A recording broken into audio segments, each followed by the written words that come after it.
नमस्कार, स्वदेश न्यूज देख रहे हैं आप और मैं हूं नरेंद्र। आज बात करेंगे सियासी यात्राओं की। मुख्यमंत्री शिवराज सिंह चौहान ने रविवार से उन विधानसभा क्षेत्रों में जन दर्शन यात्रा शुरू की है जहां उपचुनाव होने वाले हैं। उनकी इस यात्रा को लेकर कांग्रेस के प्रदेश अध्यक्ष व पूर्व मुख्यमंत्री कमलनाथ ने तंज कसा है। साथ ही अब कांग्रेस पार्टी सरकार की हर यात्रा को वोट बैंक की यात्रा बताते हुए नजर आ रही है। इसी पर देखिए हमारी एक खास रिपोर्ट। मुख्यमंत्री शिवराज ने जन आशीर्वाद यात्रा की तर्ज पर सतना जिले की रेगांव सीट से जन दर्शन यात्रा शुरू की है। कमलनाथ ने सीएम की जन दर्शन यात्रा पर निशाना साधते हुए सोशल मीडिया पर लिखा, मुख्यमंत्री शिवराज आज से चुनावी जन दर्शन यात्रा पर निकले हैं। वे जन दर्शन यात्रा करें, अपने दर्शन जनता को दें। हमें आपत्ति नहीं है, लेकिन उनका जन दर्शन का कार्यक्रम सिर्फ उन क्षेत्रों में हो रहा है जहां आगामी समय में उपचुनाव होना है। बेहतर होगा अगर वह जन दर्शन उन क्षेत्रों में भी दे जहां जनता बड़ी बेसब्री से उनके दर्शनों को आती है। अब प्रदेश के मुख्यमंत्री जन दर्शन यात्रा पे निकल रहे हैं। जन दर्शन यात्रा भी जो अपना दर्शन भी ऐसे स्थानों पे दे रहे हैं जहां उपचुनाव होना है। रेगांव में जा रहे हैं, पृथ्वीपुर में जा रहे हैं, जबकि जन दर्शन के लिए जनता उन्हें बुला रही है ऐसी जगहों जहां जनता पीड़ित है। बात करें तो प्रदेश में वायरल फीवर और डेंगू का प्रकोप चरम पर है। मंदसौर के अंदर, भोपाल के अंदर, इंदौर के अंदर, आगर के अंदर अस्पताल भरे पड़े हैं। प्रदेश के कई जिले पीड़ित हैं, हजारों लोग भर्ती हैं अस्पतालों में। एक एक बेड पर 3-3 बच्चों का इलाज चल रहा है। वहां मुख्यमंत्री को जन दर्शन के लिए लोग बुला रहे हैं, मुख्यमंत्री वहां नहीं जा रहे। मुख्यमंत्री की ये यात्रा रेगांव विधानसभा सीट को कवर कर रही है जहां उपचुनाव होना है। सीएम ने इस यात्रा में 250 करोड़ की परियोजनाओं का भूमि पूजन व शिलान्यास किया। रेगांव विधानसभा की उन 3 रिक्त सीटों में शामिल है जो कि विधायकों की कोरोना से मौत के बाद खाली हुई है। रेगांव के अलावा जोबट व पृथ्वीपुर में भी उपचुनाव होने हैं। ये दोनों सीटें क्रमशः कांग्रेस विधायक कलावती भूरिया और ब्रजेंद्र सिंह राठौड़ के निधन के बाद खाली हुई हैं। वहीं कांग्रेस की जन दर्शन यात्रा पर तंज कसने को लेकर मध्य प्रदेश के गृह मंत्री नरोत्तम मिश्रा का कहना है कि प्रदेश के मुख्यमंत्री शिवराज सिंह चौहान जनता को भगवान मानते हैं, जिसके चलते जनता के बीच में जाते रहते हैं। कांग्रेस के प्रदेश अध्यक्ष कमलनाथ तो हमेशा बंगले या दिल्ली में ही नजर आते हैं। हमारे मुख्यमंत्री जी जनता के बीच जाते हैं और उनके दर्शन करते हैं। वो प्रारंभ से एक ही बात कहते थे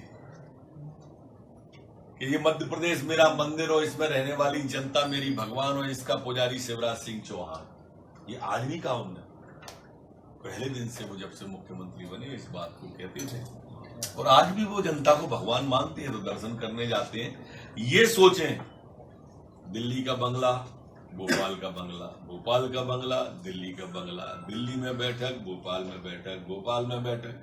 कभी गए जनता के बीच? जब जाते हैं तब दर्शन देने जाते हैं।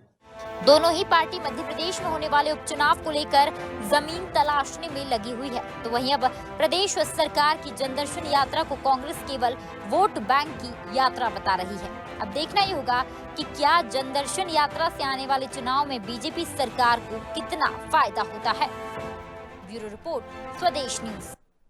आदिवासी अधिकार यात्रा के बाद शिवराज सिंह की जन दर्शन यात्रा पर अब सियासत शुरू हो गई है, जहां कांग्रेस ने वोट बैंक की यात्रा कहा है कि वोट की यात्रा है और ये जो यात्रा है सिर्फ उन जो विधानसभाओं में निकाली जा रही है जहां पर उपचुनाव होने हैं। हालांकि अगर कहा जाए कि आदिवासी यात्रा को लेकर भी भारतीय जनता पार्टी ने कांग्रेस को घेरा था, इसी पर आज चर्चा करेंगे। हमारे साथ में 2 खास मेहमान जुड़े हुए हैं, गुलरेज शेख, राष्ट्रीय आईटी सेल प्रभारी अल्पसंख्यक मोर्चा भारतीय जनता पार्टी से, और राम पांडे जी, प्रवक्ता कांग्रेस। दोनों मेहमानों का बहुत बहुत स्वागत है। सबसे पहले गुलरेज जी, आदिवासी अधिकार यात्रा को आप लोगों ने एक ढकोसला यात्रा बताई थी, या जो आपने कहा था कि उस यात्रा पर आपने सवाल खड़े किए थे। अब चूंकि ये जो जन दर्शन यात्रा शिवराज सिंह चौहान की शुरू हो रही है, उस पर कांग्रेस ने भी पलटवार किया है। यात्राओं को लेकर ऐसी राजनीति होती क्यों है? चूंकि मुख्यमंत्री हैं, वो अपनी यात्रा पर जा रहे हैं, और कमलनाथ जी भी पूर्व मुख्यमंत्री हैं, उन्होंने भी आदिवासी अधिकार यात्रा निकाली थी, तो इनको लेकर पॉलिटिक्स क्यों होती है? गुलरेज जी। नरेंद्र जी, देखिए, मैं मध्य प्रदेश का रहवासी हूं और सौभाग्यवश नड्डा जी की टीम में नेशनल स्तर पर काम कर रहा हूं, तो मैं राष्ट्रीय परिप्रेक्ष्य में भी चीजों को देखता हूं और मध्य प्रदेश के परिप्रेक्ष्य में भी। और मैं देखता हूं कि सभी जगह भारतीय जनता पार्टी चाहे सरकार में हो या ना हो, जिस प्रांत में हम सरकार में हैं वहां पर भी जनता से सतत रूप से जुड़ने के लिए विभिन्न आयोजन करते हैं, जिसमें यात्राएं भी होती हैं, संगठनात्मक आयोजन भी होते हैं, अन्य आयोजन भी होते हैं, और जहां हम विपक्ष में हैं वहां भी करते हैं। और दोनों ही जगह पर विपक्ष में मतलब हमारा जो विरोधी दल होता है एक ही प्रकार की बात करता है, चूंकि चुनाव आ रहे हैं इसलिए बीजेपी ऐसा कर रही है। लेकिन असली बात यह है कि बीजेपी 24/7 बाय 365 डेज जो है कॉन्स्टेंटली जनता से टच में रहती है, इसीलिए वेल ऑयल्ड मशीनरी की तरह काम करती है। एक वेल ऑयल्ड ऑर्गेनाइजेशन है जो कि बढ़ रही है और दिन पर दिन युवा होती जा रही है। अब जहां तक बात है कि ये चुनावी क्षेत्र है, अब आप मुझे बताइए कि कुछ दिनों पहले देवास में भी यात्रा थी, जन आशीर्वाद यात्रा करी गई थी, इंदौर में भी की गई थी। देवास में कौन सा चुनाव है, इंदौर में कौन सा चुनाव है? मुख्यमंत्री जी अभी कुछ दिन पहले उज्जैन आए थे, वहां भी लोगों से संवाद किए थे। उज्जैन में कोई सा चुनाव है? कोई चुनाव नहीं है। और ये भी याद रखिए जो अभी यात्रा है वहां पर बहुत सारे डेवलपमेंटल जो कार्यक्रम है उनका भी आगाज माननीय मुख्यमंत्री जी करने वाले हैं। यदि कांग्रेस को उन डेवलपमेंटल कार्यक्रमों से तकलीफ हो रही हो तो हम कुछ नहीं कर सकते, लेकिन हम जनता के हैं, जनता हमारी है और ये सरकार जनता के लिए है, जनता के द्वारा है और जनता के लिए चल रही है। तो हम ग्राउंड से टच में रहेंगे। हम मुख्यमंत्री बंगलों में एसी कमरों में बैठने वाले लोग नहीं है, हम सतत प्रवास करते रहते हैं, चाहे राष्ट्रीय स्तर पर हो। राम पांडे जी, आदिवासी अधिकार यात्रा कमलनाथ जी ने निकाली। चलिए जन दर्शन की बात करें, मुख्यमंत्री हैं, कहीं भी जा सकते हैं, किसी भी विधानसभा क्षेत्र में जा सकते हैं। जैसे कि गुलजेर शेख जी ने बताया कि उज्जैन गए थे, इंदौर गए थे, वहां पे भी जन दर्शन यात्रा थी अलग। लेकिन अब इसको लेकर क्या मुख्यमंत्री अगर किसी एरिया में जा रहा है तो इसको वोट बैंक से कैसे हम तोल सकते हैं? नहीं, जाना चाहिए ना। और जन आशीर्वाद यात्रा की मैं बात करूं तो जन आशीर्वाद यात्रा उन लोगों की थी जो अभी केंद्रीय मंत्री बनाए गए थे, और उनमें से कुछ केंद्रीय मंत्री ऐसे थे। वो जन आशीर्वाद यात्रा थी, ये जन दर्शन यात्रा है। हाँ, मैं जन आशीर्वाद यात्रा की बात कर रहा हूँ जो अभी बीजेपी के प्रवक्ता ने बताया ना, देवास, उज्जैन और इंदौर के बारे में। वहाँ चुनाव नहीं है, तो वहाँ जो गए थे, जो केंद्रीय मंत्री बने थे वो गए थे, ठीक है, उनकी थी जन आशीर्वाद यात्रा, क्योंकि वो खरीद फरोख्त कर बन गए थे, वो घोटाले में शामिल थे। इसके कारण उनको मंत्री बनाया गया था। 35-35 करोड़ के माध्यम से जो मंत्री बने थे वो उज्जैन, इंदौर और देवास गए थे आशीर्वाद लेने के लिए कि भाई मैं तो बिक गया हूं, अब मुझे आशीर्वाद दे दीजिए। और शिवराज जी वहां पहुंच गए थे, शायद इंदौर में वो पहुंचे थे। शिवराज जी का उसमें कोई बड़ा रोल नहीं था। अभी शिवराज जी निकले हुए और अभी प्रवक्ता जी ने बताया, इन्होंने देखो सारी बातें कही, हम बैठक करते हैं, मीटिंग करते हैं, मिलते हैं, विश्राम करते हैं, भोजन करते हैं, लेकिन ये नहीं कहा कि हम काम करते हैं। ये सतत मीटिंग करेंगे, सतत भोजन करेंगे, सतत बैठक करेंगे, लेकिन इनके मुंह से ये नहीं निकलेगा कि हम काम करेंगे। अब जनदर्शन के लिए जा रहे हैं, मध्य प्रदेश है, कोई भी जा सकता है।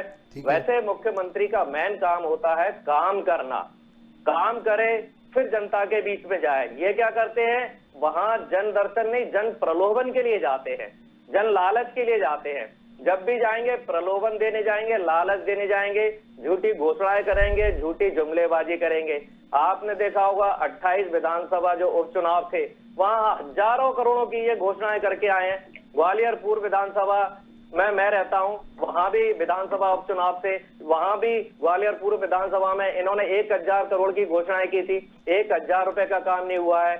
अभी जन प्रलोभन यात्रा के अंतर्गत इन्होंने उस पे सवाल उठाए ना राम पांडे जी, उस पे सवाल उठाए, विपक्ष सवाल उठाए, विपक्ष इसी के लिए बैठा हुआ है।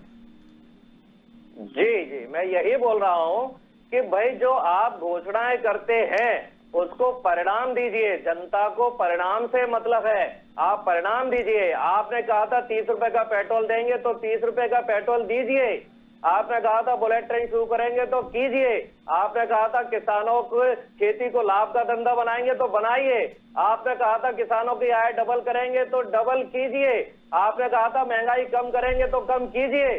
जनता को परिणाम चाहिए। आप जन दर्शन, जन प्रलोभन, जन आशीर्वाद कुछ करें या नहीं करें। आप गुलजेर जी, एक ये बड़ा सवाल है और ये सवाल लगातार विपक्ष उठाता रहा है। विपक्ष का लगातार कहना है, विपक्ष कई बार इस बात को लेकर बात हुई है और कई लोगों ने आरोप लगाए हैं। विपक्षी दल की बात करें तो कई बड़े बड़े नेताओं ने आरोप लगाए हैं कि मुख्यमंत्री जो घोषणाएं करते हैं वो फलीभूत नहीं होती हैं, वो सिर्फ एक जुमला बन जाता है।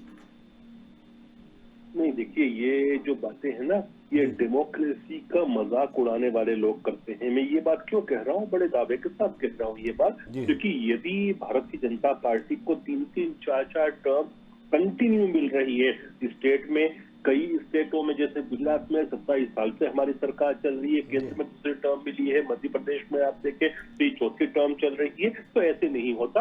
हमने जब बात की थी कि हम बिजली, पानी, सड़क का काम करेंगे, तो आप देखिए कि विद्युत उत्पादन में हमने 555% का इजाफा करके दिखाया।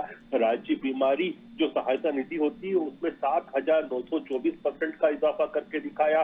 फिर उजाला योजना हुआ, सड़क निर्माण के क्षेत्र में 235% से ज्यादा का इजाफा करके दिखाया। उसी प्रकार शहरी विकास हुआ, इंजीनियरिंग कॉलेज बनाना के काम हुआ। जब मैं मेडिकल में पढ़ रहा था तो मुझे यहाँ से महाराष्ट्र जाना पड़ा था, फिर कर्नाटक जाना पड़ा था, क्योंकि मध्य प्रदेश में केवल 6 मेडिकल कॉलेज थे। आज मेडिकल और डेंटल मिला के 36 हो गए। तो ये काम करके दिखाया है और तभी जनता विश्वास करती है और इसीलिए जनता बार बार आशीर्वाद देती है। इसीलिए शिवराज जी की ज्यादातर जो यात्राएं होती है, मैं बोल रहा हूँ, उनको जन आशीर्वाद यात्रा का नाम दिया जाता है, क्योंकि जहां भी वो जाते हैं जनता का आशीर्वाद बरसता है। और जनता का आशीर्वाद यूं नहीं बरसता, किसी की सूरत देख के नहीं बरसता। जनता का आशीर्वाद बरसता है उसके कर्मों को देखकर, उसकी मंशा को देखकर, उसकी भावनाओं को देखकर, उसकी रूह को देखकर, कि उसकी रूह जो है वो गरीब के लिए कितनी मचलती है। आप देखिए आज भी कोई गरीब खड़ा हो जाए जाकर, सीएम साहब का वाहन निकलता हो बंगले के बाहर, तो वो रुक जाएंगे और उसकी पूरी चीज सुनेंगे और उसका निराकरण करेंगे। तो इसको बोलते हैं नेतृत्व और इसको बोलते हैं नेता और नायक। तो हमारे मुख्यमंत्री जो है नायक हैं, नेता हैं और नेतृत्व करके दे रहे हैं। और मैंने आपको प्रतिशत के साथ बताई बातें, ये बातें ऐसी नहीं है आप ये बोल सकते हैं कि ये गलत बोल रहे हैं, लेकिन अब मैं एक बात इनसे बोलूंगा, उस गलत नहीं बोल पाएंगे। मध्य प्रदेश को 3 बार कृषि कर्मठ अवार्ड मिला और उन 3 बार में 2 बार खुद मनमोहन सिंह ने दिया। तो क्या मनमोहन सिंह जी भारतीय जनता पार्टी का सपोर्ट कर रहे थे? ये भी एक प्रश्न उठता है। अभी जब इतना सब कुछ किसानों के नाम पे ये बातें कर रहे हैं, अभी मेरे दोस्त भी बोल रहे थे कि किसानों की आय दुगनी करना, बिल्कुल कर रहे हैं हम उस पर काम। आपको पता है इस साल जिसको बास्केट ऑफ ग्रेन कहा जाता था, वो पहले कहा जाता था पंजाब को, अब आंकड़े दिखाते हैं कि Madhya Pradesh basket of grain बन चुका है। तो आप ये देखिए ना, लगातार काम कर रहे हैं तभी तो ये अंजाम आ रहे हैं।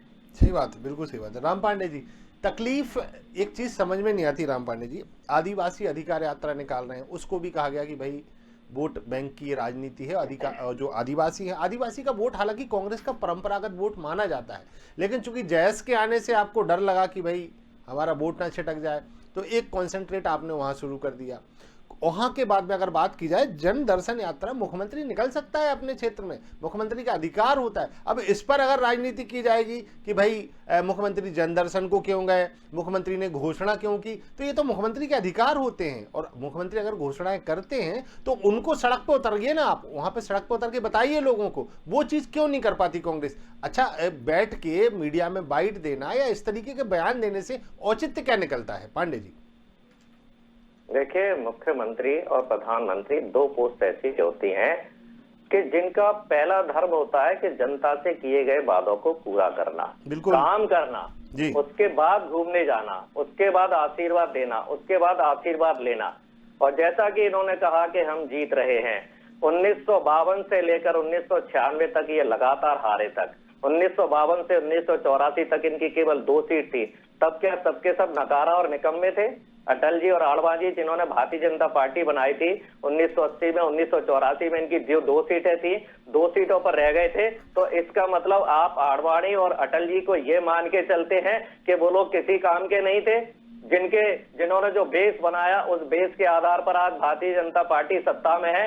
आप उन दोनों को नकार रहे हो, क्योंकि वो दोनों एक बार नहीं, ये बात कहां से आ गई? ये बात कहां से आ गई राम पांडे जी? ये बात कहां से आ गई? आपने सुना नहीं, इन्होंने कहा था हम लगातार चुनाव जीत रहे हैं। नहीं, ठीक है, लेकिन ये बात कहां से आ गई कि वरिष्ठ जो उनके नेता हैं उनका नाम कहां से आ गया? राम पांडे जी नहीं, तो मैं आंकड़े बता रहा हूँ ना। राम पांडे जी, आपका नाम मर्यादा पुरुषोत्तम राम के नाम पर है, और शायद मर्यादा तो मतलब आप समझिए बात को, मैं आपसे क्या कहना चाह रहा हूँ। राम पांडे जी, ये बात कहाँ से आ गई? ये बात तो मुझे लगता है कि उनने बोली है कि अटल जी, आडवाणी जी जो नहीं रहे, अब जैसे अटल जी नहीं रहे, उनकी क्या बात करना राम पांडे? अरे ये बोल रहे हैं ना कि वो नकम्मे थे, नकारा थे, वो चुनाव हार रहे थे। कहाँ बोला? बार बार वो चुनाव हार रहे थे, ये इन्होंने कहा बीजेपी के कहाँ बोला प्रवक्ता ने। पांडे जी, कहाँ बोला? जो हारता है इनकी नजर पांडे में जी, वो मैं नकारा है, वो निकम्मा है। आप दोनों की बात सुन आडवाणी रहा जी हूँ। इनकी कहाँ नजर में बोला? निकम्मे है, नकारा है। कहाँ बोला क्योंकि पांडे जी? 1952 से अच्छा चलिए, अगर वो लगातार पांडे चुनाव हारे थे वो। राम पांडे जी, अगर वो कहने की अब आपकी स्थिति वैसे ही हो रही है, तो वो उन्हें नहीं कहा ना, वो चूंकि मर्यादा में, आप तो मर्यादा पुरुषोत्तम भगवान राम का नाम है आपका। राम आपको याद नहीं है हम छत्तीसगढ़ में जीते? आपको याद नहीं है पंजाब में जीते? आप तो मध्य प्रदेश में भी जीते थे, आप तो मध्य प्रदेश में भी जीते थे। मध्य प्रदेश में जीते, हाँ, आप जीते थे ना। याद नहीं है ये बंगाल में हारे, क्या कह रहे थे 200 से ज्यादा सीटें जीतेंगे, और क्या वहां क्या शक्ल लेकर गए थे और क्या शक्ल लेकर लौट के आए? कितना इन्होंने पूरे देश में कोरोना फैला दिया। राम पांडे जी, राम पांडे जी, आज का मुद्दा ये है कि कोई भी यात्रा अगर आज निकल रही है, चाहे वो कमलनाथ जी हो या शिवराज सिंह जी हो, उसको सियासी रंग क्यों दिया जा रहा है? मुद्दा ये है, मुद्दा ये। मुख्यमंत्री का काम होता है कानून का पालन करना और करवाना जी। खुद कानून का पालन करे और दूसरों से करवाए जी। मुख्यमंत्री क्या कर रहे हैं? सरासर कानून को तोड़ रहे हैं, हजारों लोगों की भीड़ इकट्ठा कर रहे हैं, सोशल डिस्टेंसिंग का पालन नहीं कर रहे हैं, मास्क नहीं लग रहे हैं वहां। यदि विपक्ष का कोई भी आंदोलन कर रहा है महंगाई और बेरोजगारी को लेकर, पांडे जी, आदिवासी अधिकार यात्रा में क्या हो रहा है? वहाँ सोशल आपको पता ही नहीं है मुख्यमंत्री कौन है? कमलनाथ जी मुख्यमंत्री नहीं है। आपको ज्ञान होना चाहिए, मुख्यमंत्री शिवराज है, पूर्व मुख्यमंत्री तो है। मुख्यमंत्री का काम होता है कानून का पालन करना और करवाना। स्वयं कानून का पालन करेंगे तभी तो करवाएंगे। स्वयं तो पहले कानून का पालन करें। मुख्यमंत्री एक तरह से प्रदेश का जज होता है जी, वो मुखिया होता है, उसको स्वयं को पूर्व मुख्यमंत्री क्या होता है? पूर्व मुख्यमंत्री क्या होता है? स्वयं कानून तोड़ रहे हैं। जब वो स्वयं कानून तोड़ रहे हैं तो दूसरों पर एफआईआर कैसे करवा सकते हैं? अभी 3 दिन पहले मैं बैठा था महंगाई और बेरोजगारी के विरोध में धरने पर, मेरे ऊपर एफआईआर कर दी गई। ग्वालियर में 250 लोगों पर एफआईआर कर दी गई कि आपने सोशल डिस्टेंसिंग का पालन नहीं किया, मास्क नहीं लगाया। यदि वही कानून शिवराज तोड़ रहे हैं तो उन पर एफआईआर क्यों नहीं हो रही है? यदि हम महंगाई का विरोध कर रहे हैं, आप करवाने जाइए ना, का विरोध कर रहे हैं, रोजगार की बात कर रहे हैं, तो हम पर एफआईआर क्यों हो रही है? गुलेज जी बोलिए। कानून का पालन मुख्यमंत्री क्यों नहीं कर रहे हैं? थोड़ा इनको बोलने दे, उसके बाद बोलूंगा। नरेंद्र जी, मैं आजकल कुछ दिनों से नोट कर रहा हूँ कि मध्य प्रदेश के जितने स्पोक्स पर्सन आते हैं पहले चिल्ला चोट करते हैं, उसके बाद जो विपक्ष में बैठा व्यक्ति होता है उसके ऊपर निजी हमले करते हैं, उसके बाद में शिवराज जी और मोदी जी के ऊपर उल्टे सीधे हमले करना शुरू करते हैं ताकि डिबेट जो है वो फिर साइडलाइन हो जाती है। मेरा ये कहना है, अभी मेरे दोस्त बात कर रहे हैं कि मुख्यमंत्री को काम करना चाहिए, बिल्कुल काम करना चाहिए। काम करते हैं तभी जाते हैं जनता के बीच में, वरना जनता फिर भीड़ भी नहीं दिखती और जनता स्वीकारता भी नहीं देती। आप ये मान के चलिए कि जब कोई मुख्यमंत्री कोई भी हो, वो यदि वो बीजेपी का होगा या कांग्रेस का होगा या अन्य दल का होगा, यदि वो काम नहीं करेगा और जनता के बीच में जाएगा तो फिर सड़कें सूनी दिखती हैं, लोग बाहर नहीं निकलते, वो उल्टी बेइज्जती हो जाती है। आप मुझे बताइए कि कमलनाथ जी जब तक कि ग्वालियर वाले क्षेत्र में जब सिंधिया जी ने पार्टी छोड़ी और उनके साथ दूसरे विधायकों ने छोड़ी, तो उसके उपचुनाव के पहले ग्वालियर संभाग में पैर तक नहीं रखे थे। ये ऑन रिकॉर्ड में बोल रहा हूँ, बतौर मुख्यमंत्री ग्वालियर संभाग की तरफ देखे भी नहीं थे, जहां पर हमारे मित्र भी बैठे हैं। आपने उस समय नहीं कहा, क्यों नहीं गए थे? क्योंकि ग्वालियर के लिए काम ही नहीं हुआ था। जब आप काम नहीं करते हो तो आप जनता को फेस नहीं कर सकते। और आप ये याद रखिए कि जो मुख्यमंत्री या जो प्रधानमंत्री जनता के समक्ष जा रहा है, उसको फेस कर रहा है, इसका मतलब वो काम कर रहा है। और for that matter of fact ये बात केवल मुख्यमंत्री प्रधानमंत्री पर लागू नहीं होती, ये विधायक पर भी होती है, सांसद पे भी होती है, यहाँ तक पार्षद पे भी होती है। यदि वो जनता के बीच में जा रहा है, फेस कर रहा है, मतलब वो काम कर रहा है। बिल्कुल। पांडे जी, क्या दिक्कत है? क्या दिक्कत है अगर जा रहे हैं तो? अच्छा चलिए, कमलनाथ जी जब 15 महीने मुख्यमंत्री रहे, ग्वालियर कितनी बार आए आपके? आप ग्वालियर की बात कर रहे हैं जी, आप मुझे बताए आए कि नहीं आए? वो मैं आपसे पूछ रहा हूँ। गुलेज जी ने कहा ऑन रिकॉर्ड नहीं आए और मेरी भी उनसे मुलाकात हुई। और दूसरा ये बताइए, पूरे मध्य प्रदेश में आपने हमेशा ये कहा कि कमलनाथ जी घर में बैठे रहते हैं, फिर मध्य प्रदेश में कांग्रेस की सरकार कैसे बन गई, 114 सीटें कांग्रेस के कैसे आ गई, भारतीय जनता पार्टी की सीटें कम कैसे रह गई। भारतीय जनता पार्टी का तो हर नेता क्षेत्र में घूमता है, हर नेता क्षेत्र में जाता है, गली गली में जाता है। कांग्रेस फिर कैसे जीत गई पूरे प्रदेश के अंदर? कमलनाथ जी के नेतृत्व में पहले से ही घोषणा थी कि कमलनाथ जी मुख्यमंत्री बनेंगे, ये सबको आइडिया था। ये लोग चिल्लाते थे, हर जगह भाषण देते थे कि मुख्यमंत्री दिग्विजय सिंह बनेंगे। इनका एक ही नारा था कि मुख्यमंत्री दिग्विजय सिंह बनेंगे। अब ये कहते हैं कि भैया ज्योतिरादित्य को सिंधिया को धोखा दिया। कमलनाथ जी को काम करना आता है। अब आप एंकर जी, आप यहाँ टेलीविजन में बैठे हुए हैं, अब जरूरी नहीं है कि आप ग्वालियर, भिंड, मुरैना सब जगह जाकर घूमें। बिल गेट्स अमेरिका में बैठा हुआ है, पूरे दुनिया को चला रहा है। अंबानी बॉम्बे में बैठा हुआ है, पूरे दुनिया को चला रहा है। दिमाग होना चाहिए, बुद्धि होना चाहिए। मूर्ख लोग गली गली जाकर घूमते हैं। जिसको काम करना आता है वो कार्यालय में बैठ के पूरी दुनिया में काम कर लेता है। जितने भी बड़े बड़े उद्योगपति हैं पूरे दुनिया में बिजनेस कर रहे हैं। वारेन बफेट को देख लीजिए, बिल गेट्स को देख लीजिए, तो आज क्यों आदिवासी अधिकार यात्रा लेके घूम रहे हैं? आज क्यों आदिवासी अधिकार यात्रा लेके घूम रहे हैं जी? आज क्यों आदिवासी अधिकार यात्रा लेके घूम रहे हैं? इसका मतलब ये नहीं होता है कि जिनके मैंने नाम लिए वो घर से नहीं निकलते। गुलरेज जी, गुलरेज जी कुछ बोलना चाह बाहर नहीं जाते हैं। राम पांडे जी, मतलब ये नहीं है कि वारेन बफेट घर से बाहर नहीं निकलते हैं। राम पांडे जी, गुलरेज जी कुछ बोलना चाह रहे हैं। गुलरेज जी, यात्राएं भी निकाली जाती है, जरूरत पड़ने पर कमलनाथ जी सब जगह जाते हैं। ग्वालियर भी जाते हैं, भिंड भी जाते हैं, बड़वानी भी जाते हैं, बालाघाट भी जाते हैं, खरगोन भी जाते हैं, हर जगह जाते हैं। बिल्कुल, आपने हमेशा झूठ बोला है। भारतीय जनता पार्टी का जन्म सिद्ध अधिकार है। अब ये देखिए, ये फोटो दिखा रहे हैं कमलनाथ जी की और सिंधिया जी की, और इन्होंने क्या काम किया? फूट डालो, राज करो। इन्होंने कितना बड़ा धोखा दिया। जिस सिंधिया को कहते थे ये गद्दार है, 1857 का ये गद्दार है। शिवराज सिंह ने अटेर विधानसभा उपचुनाव में कहा था ये सिंधिया गद्दार है। उस सिंधिया की ये फोटो दिखा रहे हैं। उस सिंधिया को इन्होंने गद्दार कहा। बोलिए गुलरेज जी, गुलरेज जी, बड़े नेता है प्रभात झा, उन्होंने कहा सिंधिया भूमाफिया है। राम पांडे जी, जवाब ले लेते हैं। राम पांडे जी, आ रहा हूँ आपके पास। और इन्होंने कहा राम जी, आ रहा हूँ। राम जी, आ रहा हूँ। साल केंद्र में मनमोहन सिंह जी की सरकार रही थी। हिंदुस्तान में जितने मेडिकल कॉलेज बने थे वो मनमोहन सिंह जी के कार्यकाल में बने थे। राम जी, एक मिनट। राम जी, थोड़ा सा सुनिए। राम जी, आ रहा हूँ आपके पास। राम जी, आ रहा हूँ। 21,000 स्कूल बनाए थे। राम जी, आ रहा हूँ आपके पास। केवल झूठ बोलना। राम जी, आ रहा हूँ आपके पास। राम जी, जवाब ले लें। राम जी, जवाब ले लें। राम जी, जवाब ले लें। राम जी, जवाब ले लें। दूध का दूध, पानी का पानी कर दूंगा। राम जी, जवाब ले लेते हैं। झूठ को आपको कर दूंगा। राम जी, जवाब ले लेते हैं।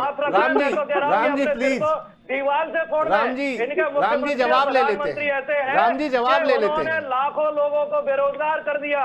राम जी, जवाब ले लेते हैं। सिर पर हाथ न रखे, सिर दीवार से फोड़े। थोड़ा म्यूट करिए प्रवक्ताओं को, सिर को दीवार राम जी को म्यूट कर दीजिए। हाँ जी, हो गए, चलिए। हाँ बोलिए गुल्लेज जी।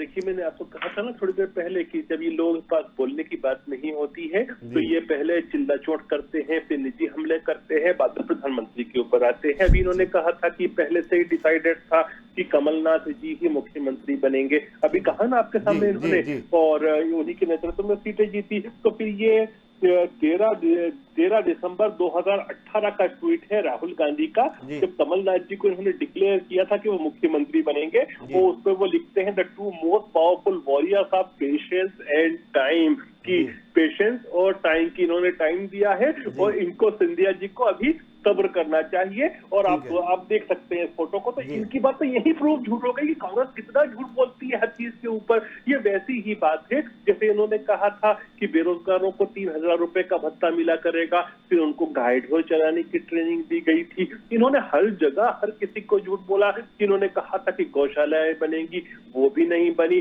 किसानों का कर्ज माफ होगा, उसमें क्या हुआ सब जानते हैं क्या हुआ। और फिर फाइनली एक बात बताइए, सबसे बड़ी लोकतंत्र में अदालत जो होती है वो जनता की अदालत होती है। जब उपचुनाव हुए 23 सीटों के ऊपर, तो जनता ने इनको आउटराइट रिजेक्ट नहीं किया।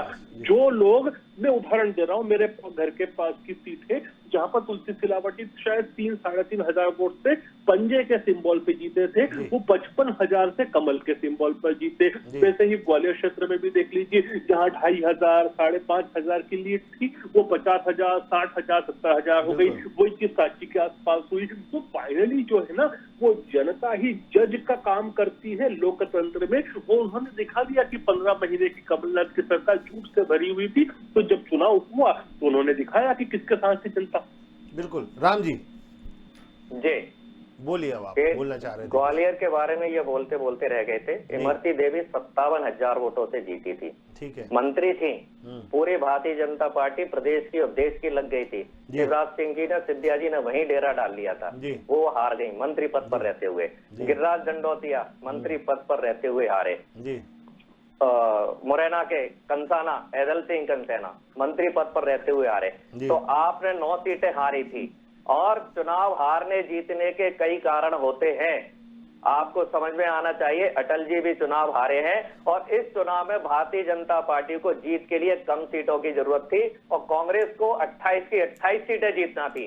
कांग्रेस 28 सीटें जीतती तब सरकार बनती, और ये कम सीटों पर भी सरकार बना सकते थे, ये बात भी जनता के दिमाग में थी। तो चुनाव जीतने हारने के कई कारण होते हैं, और इमरती देवी वाले मामले को तो आपने इशू भी बनाया था बहुत बड़ा। तो जो इमरती देवी 57,000 से हारी थी, जो जिन पर सिंधिया जी की पूरी कृपा थी, वो इमरती देवी कैसे हार गई, आप इमरती देवी के बारे में बताइए। और जहां तक झूठ, राम जी थोड़े समय की कमी है, राम जी जल्दी से अपनी बात पूरी करिए, समय की कमी है प्लीज। सीधी सी एक ही बात है, भारतीय जनता पार्टी कार्यालय में एक बात सिखाई जाती है, एक झूठ को बार बार बोलो, वो सच लगने लगता है, और वही ये इनके प्रवक्ता बोल रहे हैं। चलिए गुल्ले जी आखिरी कमेंट जल्दी से। बन गया है गुल्ले जी आखिरी कमेंट जल्दी से।